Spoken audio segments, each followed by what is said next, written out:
Hey all, Tony Bing here. Hello and welcome back to another video from Marvel Strike Force. Now, today in game we have the new Captain Marvel Milestones. There's 3 in total. 2 of them are the solo milestones and one of them is the Alliance milestone. Now, it's quite hard when you initially look at them to figure out how far you want to push with each of the individual milestones, because some of the later tiers you don't need to push as hard to actually make the same gains as you do on earlier tiers. So there's quite a lot to it if you want to actually make the optimal use of your resources in game and also get Captain Marvel unlocked. So in this video, it's been quite some time since we last done it, but in this one we'll break out the math and we'll really have a good look at the milestones, see how far you want to go with them, and at the end we'll do a quick summary where we'll actually figure out roughly where you should be in regards to leveling up by the end of the event, which is another 104 days it's got to run, so that's just over 14 weeks. But first off, we'll have a look at the solo milestones.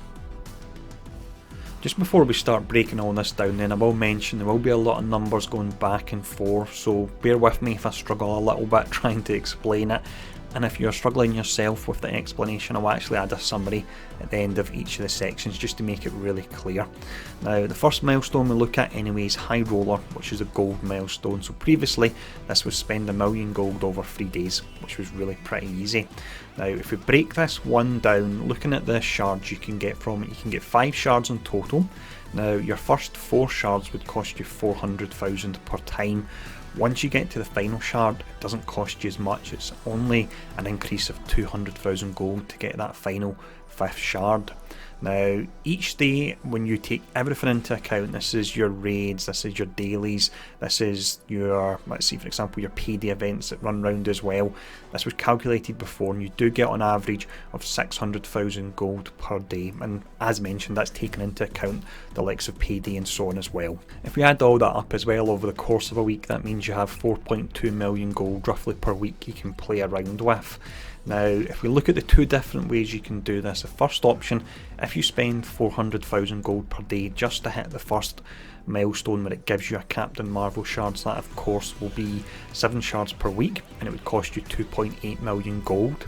Now, the way that I would actually recommend you do it is you save up your gold and you want to max this out every 3 days, and that's down to the fact that that final 5th shard only costs 200,000 gold over the previous first 4 shards costing 400,000 gold. So if you were to do this, so let's say every 3 days you max it out, 3 more days you max it out, and then on the final day if you wanted you could go for the 400,000 on its own. That means you would get 11 shards per week and that would cost you 4 million gold. Now if we break that down how much it actually works out per shard per gold, if you were to do it the first milestone every day, it would be 400,000 per shard. Nice easy calculation there. If you were to do it building up your money over the course of 3 days, then it would actually work out at 360,000 per shard. So it works out at less and you'll be getting more shards per week as well. So without a doubt this is the way you want to do it. So save up your gold and spend it every 3 days, and you can keep doing the 3-day rotation or you can do that 1-day rotation which you can drop in. It's down to you, but this is without a doubt the best way to go. The next milestone we have here is Save the World, and this is the energy milestone, and this takes a total of 3 days to actually complete. With this particular one here, it works out at 1,200 energy per shard. That's for the first 2 shards. The final shard would only cost you 800 energy. However, despite that, I would say it's not worthwhile going for that final shard. So let's actually break it all down. So firstly, each day through your energy naturally just regenerating, you get 288 energy, plus 3 times per day you get that free 80 energy, so that's 240. If you did buy your 4 refreshes at only 50 of your power cores per day, and you do get one of them free due to the way that you get the free tickets, I don't know what they're actually called, but you get them through your dailies. But if you were to do that, you'd be getting in total 1,008 energy per day. Now if you times that by 3, it means you're getting 3,024 energy. To get to the final milestone you'll be short by 176 energy. Now because you're using all your power core refreshes at 50 cores a time, it means you then have to move up to the refreshes at 100 cores a time, which means in total, to hit that maximum milestone of 3,200 energy, you'll need to spend 650 cores. That gives you 3 shards. Now, for the 2 shards, and this is what I'd recommend actually going for, so with 2 shards, it only costs 2,400 energy. Now, if you just look at the energy that you generate naturally and you get for free, it's 1,584. So that means you're 816 energy short. Hope you're keeping up with me here. This works out at 7 refreshes. Now, because of the free refreshes you can get again, and the fact that none of the refreshes will go up to the 100 cores, it means it's actually only costing you 200 cores in order to actually fill out that milestone and get the 2 shards. So just to summarise here with this then, you can either go for 200 cores for 2 shards, again 650 cores for 3 shards. Now, one thing I'll mention quickly is you may think, why am I not using the full 4 refreshes at 50 power cores? The reason you don't always use them these days is due to the events running at the same time, and if you were to use the event ones and the story ones, you wouldn't have enough cores. You would without a doubt run out. You'd have to be buying a fair amount in order to sustain that. So, quick summary of this section before we move on to the Alliance milestone. When it comes to gold, you won't have enough gold to actually max this out daily, so actually save your gold, do it every 3 days. If you want to keep it nice and even, you can do 3 days in 1 day, or you can just keep doing the 3-day rotation and just keep that rolling. In regards to the energy, stop at the milestone that costs 2,400 energy and gives you the 2 shards there. So that would be milestone 5, I believe. Now, next up, let's have a look at the Alliance milestones.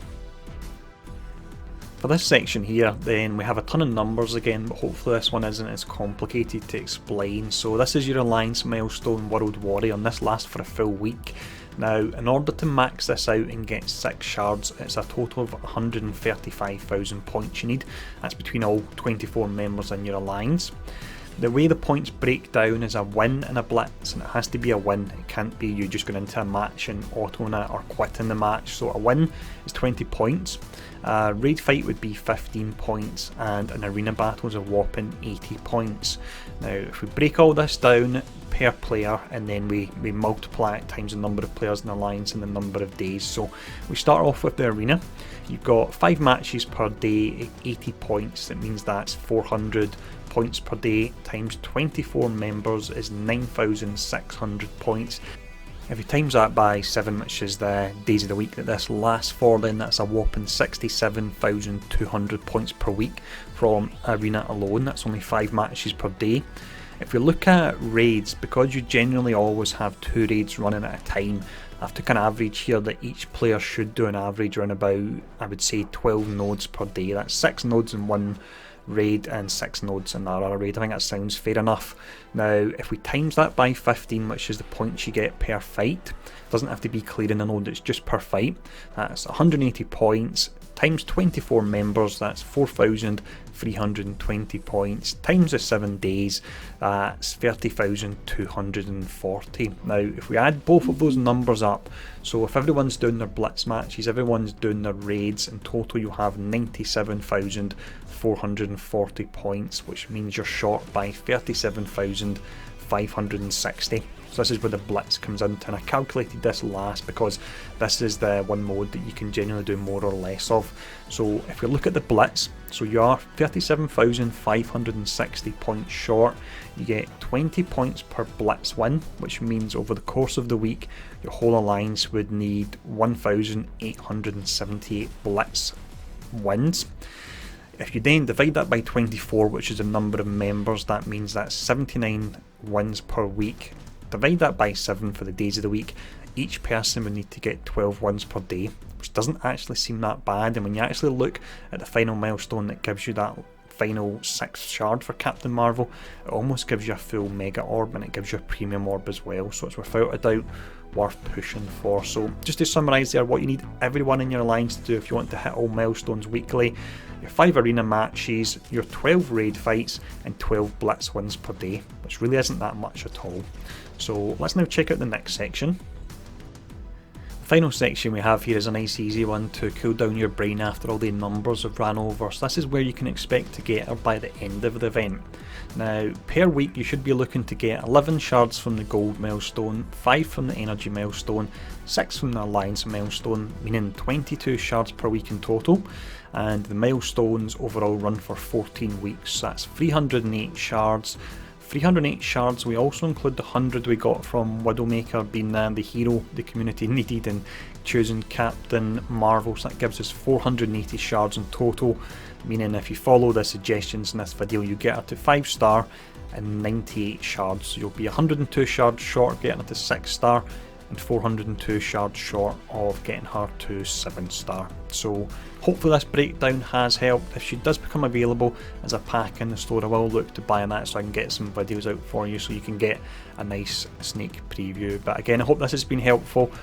Apologies if I lost you at any points with all the numbers. It is pretty hard to break it down and also provide the rationale as well at the same time. It's a bit of a balance trying to do that, but thanks for tuning in anyway. I'll see you all again soon.